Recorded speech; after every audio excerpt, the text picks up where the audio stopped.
ഒരു സങ്കടകരമായ വാർത്ത വരുന്നു. അത് ഈ ആലപ്പുഴ നഗരത്തിലാണ്. അവിടെ കാർ തോട്ടിൽ വീണ് യുവാവിന് ദാരുണാന്ത്യം. തത്തംപള്ളി സ്വദേശിയായ ബിജോയ് ആന്റണിയാണ് മരിച്ചത്.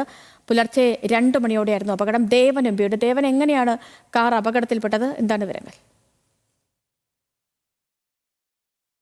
അപകടം സംഭവിക്കുന്നത് നെഹ്റു ട്രോഫി ഫിനിഷിംഗ് പോയിന്റിന് സമീപമാണ് ഇത്തരത്തിൽ കാർ തോട്ടിലേക്ക് മറിഞ്ഞ് ഈ യുവാവിന് ഒരു മരണം സംഭവിക്കുന്നത്. KSRTC ബസ് സ്റ്റാൻഡിന് സമീപം ഒരു വലിയ വളവാണ് ആ റോഡിലുള്ളത്. ആ വളവ് തിരിഞ്ഞു വരുമ്പോഴേക്കും കാറിലെ നിയന്ത്രണം നഷ്ടപ്പെട്ടതാണ് ഇത്തരത്തിലൊരു അപകടത്തിലേക്ക് നയിച്ചതെന്നായിരുന്നു ഒപ്പമുണ്ടായിരുന്ന സുഹൃത്തുക്കൾ പറഞ്ഞിരുന്നത്. 3 പേരായിരുന്നു കാറിനുള്ളിൽ ഉണ്ടായിരുന്നത്.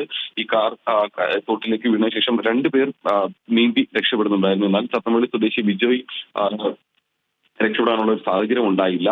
അങ്ങനെയാണ് ബിജോയ് മരണം സംഭവിക്കുന്നത്. പിന്നീട് ഫയർഫോഴ്സ് എത്തിയിട്ടാണ് ബിജോയെ രക്ഷപ്പെടുത്തുന്നതും. ഈ രാവിലെ മുതൽ തന്നെ മേഖലയിൽ ശക്തമായ ഒരു മഴ നിലനിൽക്കുന്നുണ്ടായിരുന്നു. അപ്പോൾ അതുകൊണ്ട് തന്നെ ഈ വളവ് തിരിഞ്ഞു വരുന്ന സമയത്ത് കാറിന്റെ നിയന്ത്രണം നഷ്ടപ്പെട്ടതാകാം ഇത്തരത്തിലൊരു അപകടത്തിലേക്ക് നയിച്ചതെന്നാണ് ഫയർഫോഴ്സും കരുതുന്നത്.